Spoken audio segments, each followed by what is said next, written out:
L'empresa Kronospan, situada al polígon Catalunya Sud, a tocar de l'Aldea, i l'Ajuntament d'aquest municipi escenifiquen un programa de col·laboració público-privada molt important amb la plantació de més de 30.000 arbres en diversos indrets del municipi. Es dividirà l'acció en dues jornades, una divendres adreçada als escolars i una altra dissabte durant el matí, obert a tot el públic. Amb aquesta iniciativa, l'empresa Kronospan intenta aportar beneficis en la línia del medi ambient, encara que també treballa en subvencions a centres educatius i en la generació de riquesa i captació de talent al territori. Aquesta plantació suposarà un impacte positiu en una zona de lleure per a famílies que valorava molt positivament l'alcalde Xavier Royo. Insistia en que fa temps existia la possibilitat de fer aquesta plantació de 30.000 arbres, igual que ja es va fer una jornada de portes obertes i de col·laboracions n'hi han hagut diverses,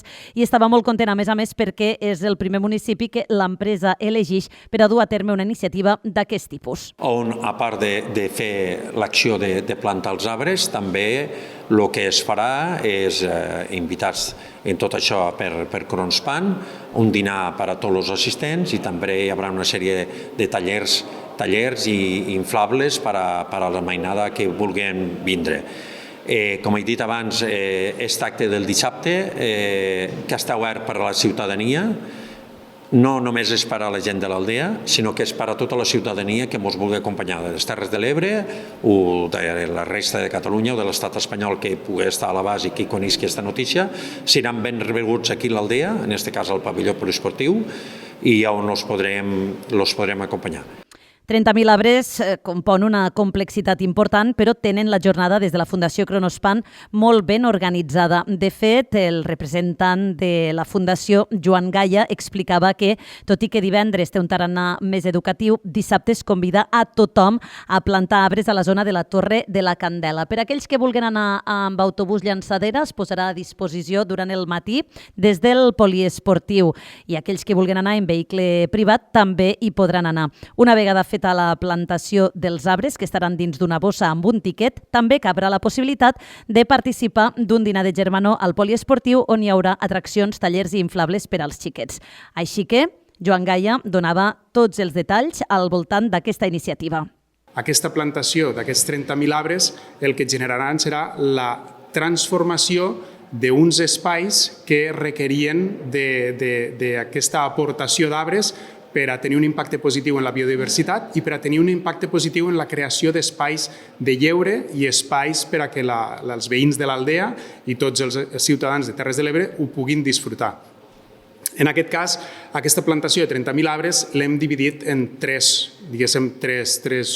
events o tres jornades, de les quals dues d'elles estan obertes al públic. Una serà oberta als escolars de l'Aldea, que la farem aquest divendres al matí, en la qual tots els escolars de les dues escoles de l'Aldea que vulguin assistir podran venir, podran plantar un arbre, a més rebran una jornada didàctica i educativa de la importància de plantar un arbre, de com es planta un arbre correctament. Després, el dissabte, dia 9, invitem a tots els veïns del territori i també, evidentment, als veïns de l'Aldea a que vinguin amb nosaltres a plantar